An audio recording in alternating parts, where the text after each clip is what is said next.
오늘 우리는 이 땅에 존재하는 이유와 목적이 분명합니다. 개인적으로도 여러분이 존재하는 목적과 이유도 있지만 우리 모든 성도들에게는 하나의 궁극적인 목적이 있습니다. 바로 하나님의 영광을 위하여 살아갈 목적이 있습니다. 하나님이 그 목적대로 우리를 부르시고 여러분들을 부르신 겁니다. 그래서 우리는 하나님의 영광을 위하라고 하는 이 가장 최종적인 목적을 위해서 여러분 각자의 삶을 살아가고 있는 거예요.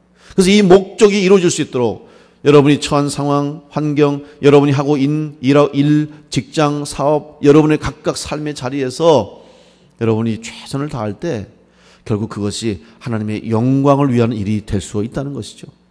말로는 하나님의 영광을 외치면서, 말로는 하나님의 영광을 위해 산다고 하면서 그의 삶 속에 하나님 없이, 믿음 없이, 신앙 없이 산다면 그 사람은 하나님의 영광을 위한 삶이 될 수가 없는 것이죠.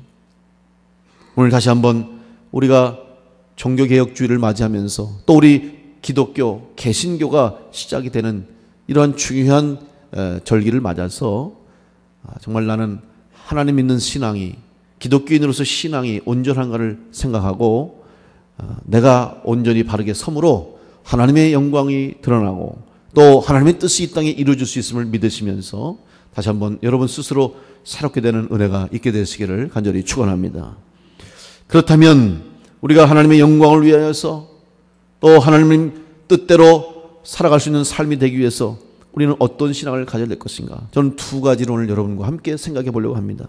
첫 번째는 하나님을 두려워하는 신앙이 우리 가운데 있어야 됩니다. 여러분, 믿음의 사람은 하나님을 두려워할 줄 알아야 됩니다.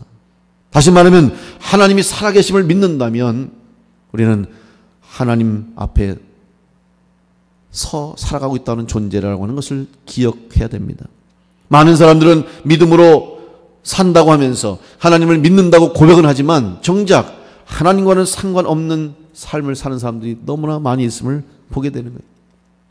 오늘 이 사회의 문제, 또 오늘 우리나라의 문제, 사실 어떻게 보면 교회의 책임도 큽니다. 우리 성도들의 책임이 큽니다.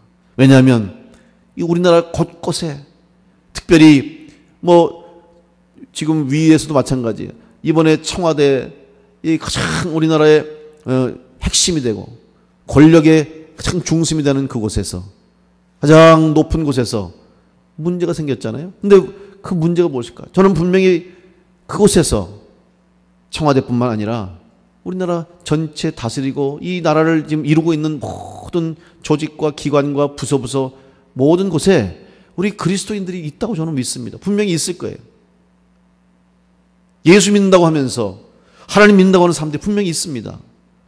그럼에도 불구하고 왜 이런 일들이 생기는 것일까? 어째서 이런 일들이 일어나는 것일까? 그것은 바로 그들의 신앙, 정말 그들이 하나님을 두려워하는 믿음과 신앙을 가지고 자기에게 주어진 일을 하고 있는가? 바로 거기에 저는 문제가 있다고 생각이 됩니다. 정말로 하나님 계심을 믿는다면, 그리고 하나님을 믿는 신앙인이라면 그들의 삶에도 동일하게 교회에서만 주일날 예배 드릴 때만이 아니라 그들이 이 땅에서 일하는 모든 시간 순간순간마다 변함없이 항상 일관되게 그들의 삶을 살아야 함에도 불구하고 신앙의 길은 따로, 세상의 길은 따로 이렇게 살아가기 때문에 오늘 이 사회의 문제, 우리나라의 문제가 있다고 생각이 됩니다. 여러분도 마찬가지, 우리 모두도 마찬가지 아닙니까? 우리가 주일날은 이 자리에서 예배하고 하나님 믿는 믿음의 성도로 삶을 산다고 고백을 하면서, 특별히 거룩한 성도로, 우리는 늘 거룩한 삶을 추구하는 성도로 살겠다고 다짐하고 생각하면서, 거룩은 무엇인가? 거룩은 마치 정해진 장소, 정해진 시간, 정해진 곳에서만 거룩해질 수 있다고 하는 착각 속에 살 때가 많습니다. 오늘 여러분, 이 자리가 거룩한 자리입니다. 우리는 이곳을 거룩하게 여깁니다. 왜? 이곳에서 하나님 만나고 하나님께 예배하는 곳이기 때문에, 하나님이 임재하는 곳이기 때문에 이곳을 거룩하게 구별하는 것이죠. 여러분, 모세가 하나님의 부르심 받을 때 시내산에서, 호렙산에서 불타는 떨기나무 가운데 하나님 만나고 부르심 받죠. 그래서 성지순례 할 때 보면 시내산을 갑니다. 저도 시내산을 가봤습니다. 그 산 가보면 볼 거 하나도 없어요. 볼품이 없어요. 산도 민둥산 붉은 흑산이에요. 아름답지도 않아요. 우리나라 산 정말 아름답습니다. 1년 44철 철 따라 변하면서 옷을 갈아입고 얼마나 아름다운지 몰라요. 시내산 가보세요. 볼 거 하나 없어요. 흑산이고 돌산이고. 그런데 거기에 사람들이 왜 올라갑니까? 이스라엘 왜 갑니까? 거기에 하나님이 임재하셨고 그곳에서 하나님이 사람을 부르셨고 예수님께서 그곳에서 하나님의 일을 감당하셨고 그곳에 예수님이 발자취의 흔적이 있기 때문에 그러니까 우리가 거룩하게 성지라고 여기고 가는 것이지. 여러분 그 땅이 특별나서가 아니에요. 그 지역이 그 지형이 남달라서가 아니고 그곳에 하나님이 임재하셨기 때문에 또 하나님의 역사가 있었던 자리이기 때문에 우리가 가는 거 아닙니까? 마찬가지. 세상의 모든 역사적인 자리도 우리가 역사의 유물이 있는 곳이나 역사적인 곳을 방문하자는 사람들이 여기에 누가 살았다더라, 여기에 어떤 일이 있었다더라, 이 자리가 그런 곳이었더라. 그래서 그 지나간 역사 수백 년, 수천 년 전에 그 역사의 의미를 되새기면서 사람들이 그곳을 찾아가면서 기념하고 의미를 두는 것처럼 오늘 우리가 거룩할 수 있는 것은 그 자리가 중요한 것이 아니고 그 자리가 그 자리에 그곳에 하나님이 함께 하셨고 하나님의 손길이 머무르기 때문에 그것이 거룩한 곳이 되는 것처럼 오늘 우리 성도들이 거룩한 하나님의 백성 성도로 살아가기 위해서는 여러분이 어느 곳에 있는 것이 중요한 것이 아니라 어떤 일을 하는 것이 중요한 것이 아니라 여러분과 함께 하나님이 함께 하시는지 여러분이 믿음으로 하나님과 동행하시는 삶을 사는 것인지 이것이 더 중요한 줄로 믿습니다. 이 믿음 가지고 산다면 우리 성도들이 흩어져 사는 이곳이 이 세상이 하나님의 거룩한 성지가 돼서 우리 성도들을 통해서 하나님의 구원의 역사와 하나님의 살아 역사하신 능력이 우리를 통해서 이 땅 가운데 나타나게 될 줄로 믿습니다. 오늘 우리나라의 이 안타까운 현실을 바라보면서 먼저 믿는 우리들이 다시 한번 우리의 부족함을 깨닫고 오늘 우리의 부족함과 취약을 인정하고 먼저 회개하고 다시 한번 이 나라와 이 민족을 위해서 기도해야 할 때인 줄로 믿습니다. 하나님을 두려워하는 신앙으로 여러분 하나님을 더욱더 사모하심으로 여러분의 발걸음마다 여러분의 삶마다 하나님이 항상 임재하시고 함께 하심으로 하나님 영광을 위하여 살아갈 수 있는 믿음의 성도들 되시기를 간절히 축원합니다. 두 번째는 하나님을 두려워할 뿐만 아니라 오늘 내가 하나님 앞에 서 있다고 하는 이 신앙의 고백 가운데 살아가야 됩니다. 많은 신앙인들이 이렇게 온전하게 믿음과 신앙의 삶을 살지 못하는 이유는 바로 불균형의 신앙 때문에 그런 겁니다. 제가 말씀드린 것처럼 세상과 또 세상 속에서의 삶과 하나님 나라의 삶을 구별하는 것 물론 구별이 됩니다. 그러나 여러분 장소가 구분되는 것이 아니고 우리가 하나님 앞에 서 있는 믿음의 길을 갈 때 그것이 하나님이 함께 하시는 자리가 되는 것이고 거룩한 자리가 되는 것입니다. 마틴 루터가 종교개혁을 일으킬 때 1517년 10월 31일 날 사실 마틴 루터는 그날 그가 95개조의 반박문을 이제 성교회라고 하는 교회 정문에 붙입니다. 그때 마틴 루터는 내가 이 95개조의 반박문을 붙임으로 이 독일에서 종교의 개혁이 일어나고 앞으로 놀랍고 위대한 역사가 이루어질 것이라고 하는 그런 생각이나 기대를 전혀 하지 않았습니다. 마틴 루터는 단지 그 당시의 신학자로 그 당시의 성직자로 잘못되어 있는 교황제도와 그 당시의 교회의 부정부패, 성직을 매매하고 또 권력과 연계돼서 하나님의 뜻과 상관없는 이런 잘못된 교회의 부패된 모습을 생각해 보면서 한번 우리 생각해 봅시다. 그리고 한번 신학적으로 토론해 봅시다라고 하는 그런 어떤 학자의 마음, 순수하고 순진한 그런 성직자의 마음을 가지고 95개조의 항목을 이제 붙인 겁니다. 그가 그 일을 통해서 큰 일을 하고자 하는 생각을 전혀 안 했다는 거예요. 그런데 하나님은 그런 마틴 루터를 사용하신 거예요. 그래서 그가 붙인 이 95개조의 반박문이 순식간에 사람들에게 알려지게 되었고 그걸 계기로 해서 독일 비롯한 프랑스와 유럽의 스위스, 유럽 이 모든 지역에 개혁의 불길이 일어나게 된 거예요. 결국 어쩔 수 없이 자기의 뜻과 의지와는 상관없이 루터는 개혁의 선두에 서게 됐습니다. 이제 그는 하나님이 자기를 통해서 이 일을 이루심을 알고 그 일을 이루기 시작합니다. 그런데 만만치 않습니다. 여러분, 그 당시에 로마 교황청과 로마 교황은 무소불위의 권력을 가진 곳입니다. 교황은 황제 위에 있었어요. 황제가 주기식을 할 때는 성당에서, 교회에서, 성당에서 이제 주기식을 하는데 황제에게 왕관을 누가 씌워줍니까? 교황이 씌워주는 거예요. 교황이. 다시 말하면 권력이 교황으로부터 온다는 거예요. 그리고 그 황제는 교황과 결탁하고 손을 잡아야 정치할 수 있는 거예요. 그러다 보니까 성직 자체가 타락하게 되는 거죠. 성직을 매매하는 거예요. 왜? 성직 자체가 이미 권력을 가진 곳이 되니까 성직을 매매하게 되죠. 정치와 결탁하다 보니까 음모와 술수가 있게 되고, 그리고 자기의 힘을 누리기 위해서 비성서적이고 비신앙적인 가르침을 하게 됩니다. 그러니 그 당시에 오죽했겠어요?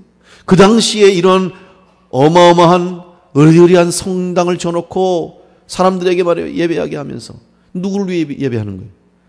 제가 볼 때는 하나님을 위한 예배가 아니에요. 여러분, 예배 내용도 그 당시에는 예배할 때, 미사를 드릴 때 성경을 읽는데 라틴어로 성경을 읽습니다.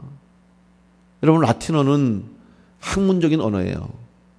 사제들이나 대학을 나오고 라틴어를 공부한, 지금도 라틴어 배운 사람이 몇 명이나 있겠어요? 여러분, 라틴어 우리가 모르잖아요. 근데 라틴어 성경을 읽어요. 그러면 미사에 참여한 일반 백성들과 성도들은 말씀 한마디 못 듣고 무슨 소리인지 알아듣지도 못하고 돌아가는 거예요. 그리고 성만찬을 하는데 사제들끼리 성만찬 하는 거예요. 자기들끼리 떡과 포도주 나누고 끝나는 거예요. 일반 성도들과 백성들은 앉아서 구경하다가 돌아가는 거예요. 여러분, 그들이 무슨 예배를 드릴 수 있습니까? 그리고 그들이 하나님 말씀을 어떻게 들을 수 있어요? 구경하다가 구경꾼이 돼버린 거예요. 이것을 마틴 루터가 아는 것이죠. 깨닫게 된 것이죠.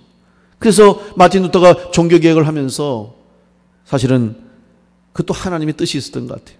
그가 숨어 지내는 동안에 여러 가지, 그 당시에 로마의 교황청과 로마에 가지고 있는 힘 때문에 여러분, 개혁을 하는 것은 목숨 건 일입니다. 이미 마틴 루터가 이 개혁을 일으킬 수 있었고 성공적이 될 수 있었던 것은 그냥 된 게 아니라 이미 100년 전에, 아니 그 전부터 준비됐습니다만은 특별히 100년 전인 1415년에 체코의 얀 후스라고 하는 이 성직자가 그 당시에 마틴 루터가 외쳤던 것처럼 거의 똑같은 이야기들을 했어요. 그런데 그 당시에서는 실패했어요. 그래서 이 얀 후스는 화형을 당해서 순교했습니다. 정확하게 거의 100년 전 사건이에요. 100년 전에 똑같이 유럽에서, 체코에서 그런 야누스를 중심으로 해서 여러 명들의 그런 개혁하는 사람들이 목소리를 냈지만 권력 앞에, 힘 앞에 결국은 아무것도 하지 못하고 그냥 그렇게 화형당하고 끝났어요. 그러나 이것이 밑거름이 되었고 훗날 100년 후에 루터를 통해서 이 개혁의 불길이 일어나고 성공이 된 것이죠. 여러 가지 배경이 있습니다. 그 중에 하나가 바로 이 구텐베르크가 발명한 활자, 금속 활자가 발명이 됐잖아요. 그러니까 인쇄술이 발명된 거예요. 발전된 거죠. 그래서 이 95개조의 반박문이 거기 붙여졌지만 그 주변의 사람들은 다 알 수 있지만 멀리 떨어져 있는 사람들은 모르는 거예요. 그리고 오래 지나서 소문 들은 거죠. 그런데 사람들이 95개조를 갖다가 인쇄를 한 거예요. 그 내용을 인쇄해서 그냥 유럽 전역으로 전하게 되니까 사람들이 그걸 받아보면서 마음에 뜨거움이 생기고 갑자기 이것을 통해서 지금 잘못된 것을 우리가 바로잡자고 일어나기 시작한 거예요. 더 나아가서 마틴 루터는 종교개혁 중에서 가장 중요하게 한 것이 뭐냐면 성경을 번역하는 일을 했습니다. 근데 그 앞서서 중요한 사건이 있었습니다. 1521년, 그러니까 1517년부터 시작된 이 사건이 1521년에 정점을 맞습니다. 이제 더 이상 로마 교황청과 이제 그 당시 교황을 비롯한 성직자들이 그냥 마틴 루터를 둬서는 안 되겠다. 정리를 해야 되겠다. 그래서 이제 마틴 루터에게 기회를 줍니다. 네가 이 보름스에서 회의를 열 테니까 거기에 와서, 의회에 와서 네가 주장한 것이 잘못됐다. 내가 생각한 것이 틀렸습니다라고 인정하면 살려줄 것이고 너에게 모든 걸 다시 회복시켜 줄 것이다. 이렇게 기회를 준 거예요. 쉽게 말하면 회오의 정책을 폈어요. 그래서 마틴 루터가 드디어 1521년 4월 17일 이제 보름스에 나타납니다. 그리고 보름스 의회에 소환이 됐어요. 그 당시 신성 로마 제국의 황제였던 찰스 5세가 이제 기회를 준 것입니다. 사람들은 마틴 루터에게 권면하기도 했어요. 야, 네가 거기서 그냥 네 마음이 아니더라도, 네 생각이 아니더라도 내가 철회하겠다고 한마디만 해라. 그럼 너 살 수 있다. 이렇게 권면하기도 하고 권유하기도 했어요. 그러나 마틴 루터는 기도하면서 내가 오늘 이 신앙을 굽히고 내가 오늘 이 고백을 철회한다면 나는 하나님 앞에 잘못된 삶을 사는 사람이고 나는 믿음을 버린 사람이 될 것이고 하나님 앞에 나는 배반한 사람이다. 그런 생각을 했기 때문에 마틴 루터는 그 자리에 섰습니다. 그리고 그 자리에서 유명한 그의 마지막 이제 종교개혁의 핵심이 되는, 그리고 가장 그 종교개혁을 일으키면서 크게 번질 수 있는 그런 중요한 말을 남깁니다. 이렇게 말했습니다. 많은 사람들이 지켜보는 의회 한가운데 서서 마틴 루터는 말합니다. 저의 주장은 분명하고 변하지 않습니다.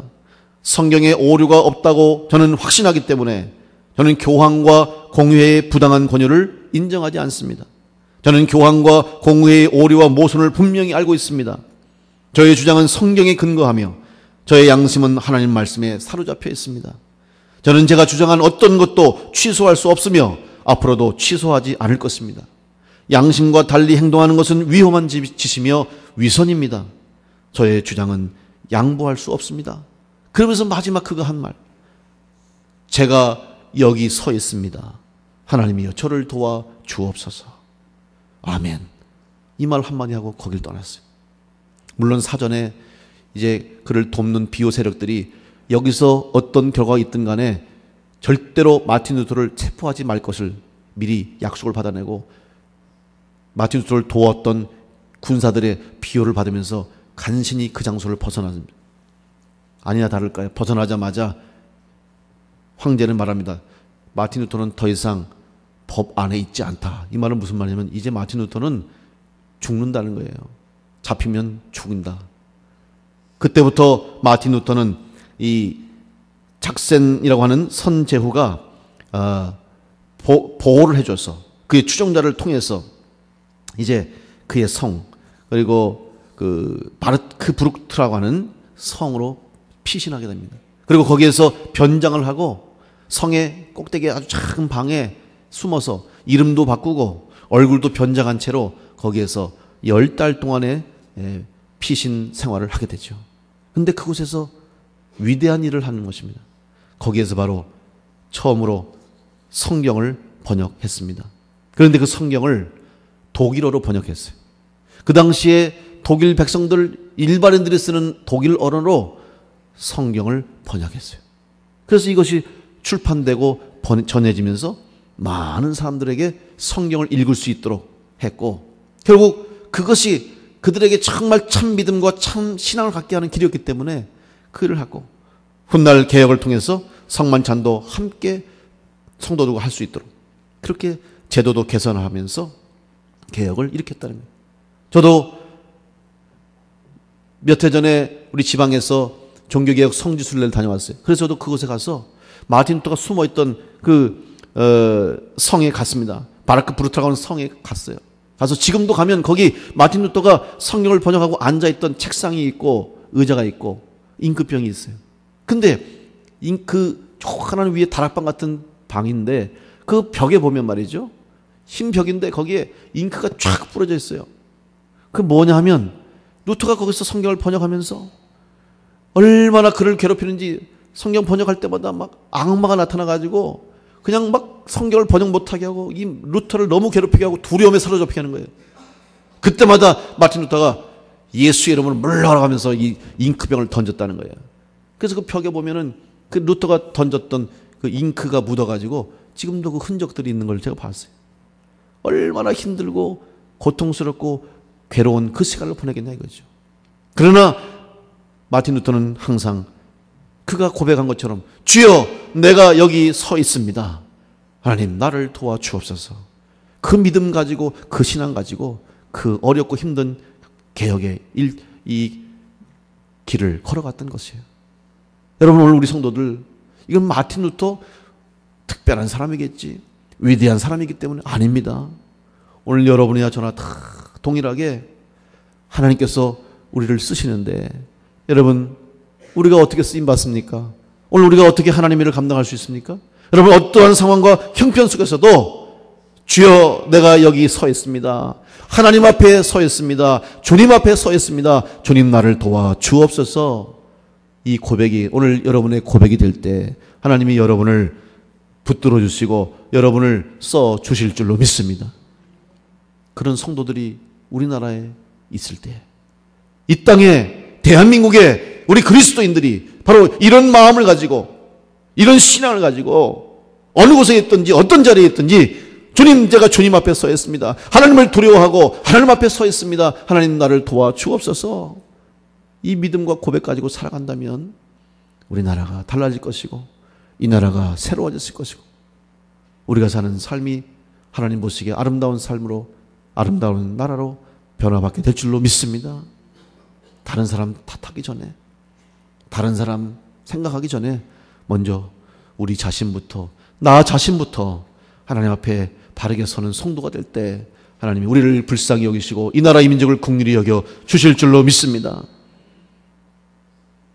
종교개혁에 5가지 슬로건이 있습니다.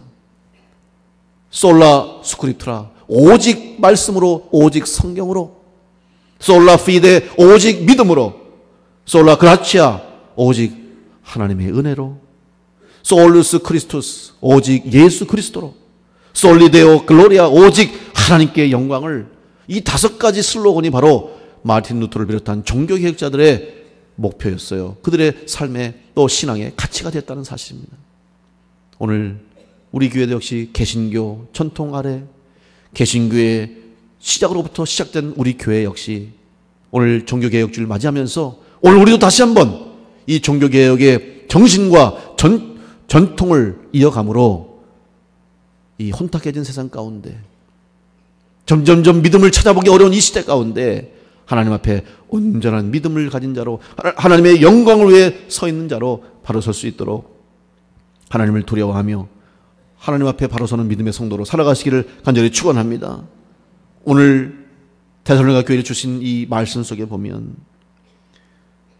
우리 주 하나님과 주 예수 그리스도의 은혜대로 우리 주 예수의 이름이 너희 가운데서 영광을 받으시고 너희도 그 안에서 영광을 받게 하려 함이라. 사도 바울이 간절히 바랬던 것은 바로 성도들이 예수 그리스도를 통해서 하나님께 영광을 돌리게 될 때 결국 우리 성도들의 삶도 영광받게 되는 복된 삶이 될 수 있다는 것을 알기 때문에 간절한 마음으로 이 말씀을 전했던 것처럼 오늘 다시 한번 우리 충주남부교회와 우리 여러 성도들이 하나님의 영광을 위해서 살아가는 삶이 될 수 있도록 하나님을 두려워하고 내가 코람되어 하나님 앞에 서 있는 성도로 살아감을 믿고 여러분 늘 두려움과 또 겸손함으로 하나님 앞에 살아가는 성도가 될 때 우리 교회와 성도들을 통해서 하나님이 이 땅을 새롭게 하시는 역사가 있게 될 줄로 믿습니다. 다시 한번 그 믿음, 온전한 믿음, 하나님 앞에 바로 서 있는 신앙인의 모습으로 여러분의 삶에서, 가정에서, 직장에서, 사업에서, 일터에서 하나님의 영광을 드러낼 수 있는 우리 모든 성도들이 다 되시기를 간절히 주님의 이름으로 축원합니다.